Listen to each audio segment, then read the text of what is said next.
Hi guys, it's Thursday, September 10th. Hope everybody had a good day and a good evening yesterday. Today we're going to take some time and we're going to read Me First by Helen Lester. And this book is a cute little story about a pig who always wants to be first. First in line, first to eat, first on the bus. And sometimes that gets him in a little bit of trouble. So let's see what happens with this little story. Me First by Helen Lester, illustrated by Lynn Munsinger.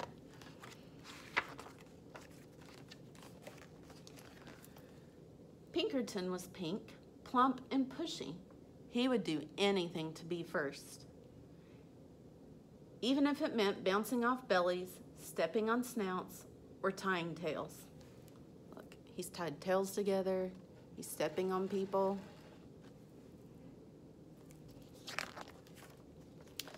Me first, he cried when he had been last in line and finished first down the slide. Me first, he cried at story time, settling on his round bottom with his big head right smack in front of the book. And every day in the school cafeteria, me first rang out, and there was Pinkerton. Look, he's in the front of the line and he's got the most food on his tray. One Saturday, Pinkerton's Pig Scout troop went on a day trip to the beach. Pinkerton was first on the bus and sat in the front row. He was first off the bus, first in the water, first out of the water, and first into the picnic basket.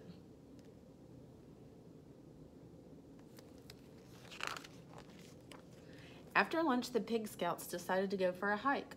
Off they went, with Pinkerton leading the line, of course. As the Pig Scouts marched across the sand, they heard a faint voice far in the distance. The voice called out, "Who would care for a sandwich?" Pinkerton pricked up his pointy ears. Care for a sandwich? Oh yes, me first, he thought, and he began to trot ahead of the others. So he heard a voice say, "Who would want a sandwich?" And Pinkerton's like, "I want a sandwich, and I'm getting there first." So he took off running.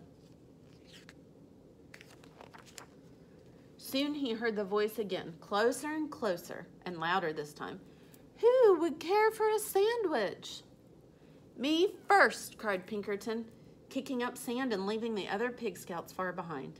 His imagination almost burst. Peanut butter, jelly, 2 tomatoes, 7 pickles, a slab of cheese, a blob of mayo, and a big smear of mustard.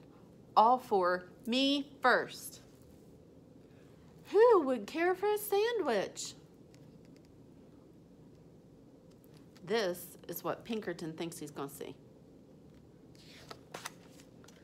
Now at a full gallop, Pinkerton shrieked, "Me first!" Over a sandy hill he flew. Kerplop.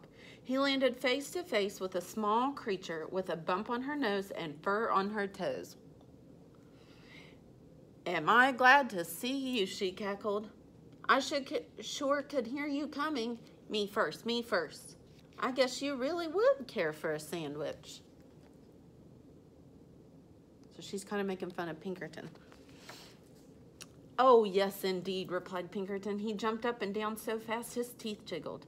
"Good," cackled the small creature. Pinkerton waited. 1 second, 2 seconds, 3 seconds. "Well," he asked. "Well, what?" said the small creature. "The sandwich?" "Where's the sandwich?" The small creature curtsied. "You're looking at her." She went on. "I am a sandwich. I live in the sand, and you said you would care for a sandwich. So here I am. Care for me." So she just tricked Pinkerton because he thought he was getting a sandwich that he could eat. But what really happened is that this is a witch that lives in the sand. She's a sand witch. So now he's going to have to take care of her. All Pinkerton could say was, but I. Taking no notice, the sandwich continued. "You said me first. You wanted to be the first to care for me. Well, congratulations. Now just come along to my sandcastle." Grabbing Pinkerton firmly by the sleeve, she led him around a few bends to her sandcastle. Before he could say, "But I," again, the gate to the castle closed. "All right, my pink, plump, and pushy one. Now you take care of me. You have the honor of being the first to powder my nose and comb my toes." Seeing no way out, Pinkerton powdered her nose and he combed her toes. Yuck. "Next," she crowed, "you may be the first to put my supper in a bucket and feed me with a shovel." Pinkerton looked around. He had no choice. He put her supper in a bucket and fed her with a shovel. Rubbing her tummy, the sandwich spoke on. "Finally, after you've had the privilege of being first to wash my dishes, and sweep my castle, and do my laundry, and curl my hair, and tuck me in, you may be the first to tell me a bedtime story." So Pinkerton washed the dishes and he swept the castle, which he's sweeping a sand castle. So I would think that sweeping a sand castle would probably be an impossible job because they're made of sand and sand makes a mess. He did the laundry, he curled the sandwich's hair, and he tucked her into bed.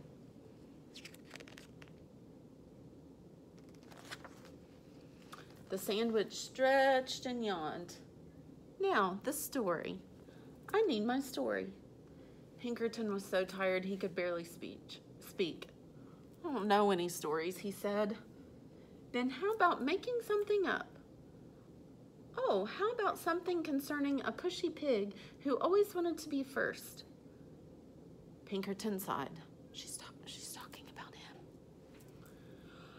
"Once upon a time, there lived a pig who always wanted to be first until one day he met a wise sandwich." "Wise and beautiful," she said. "A wise and beautiful sandwich who showed him that first was not always the best."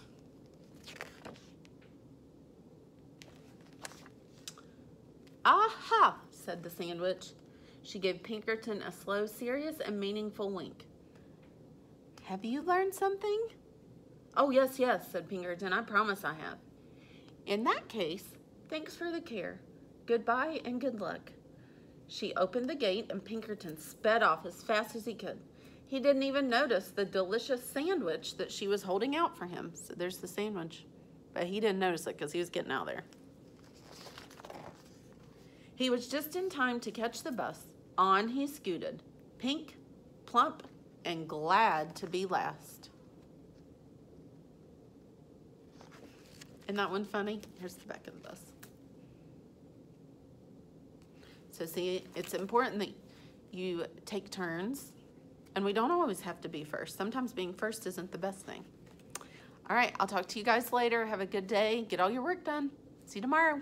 Bye.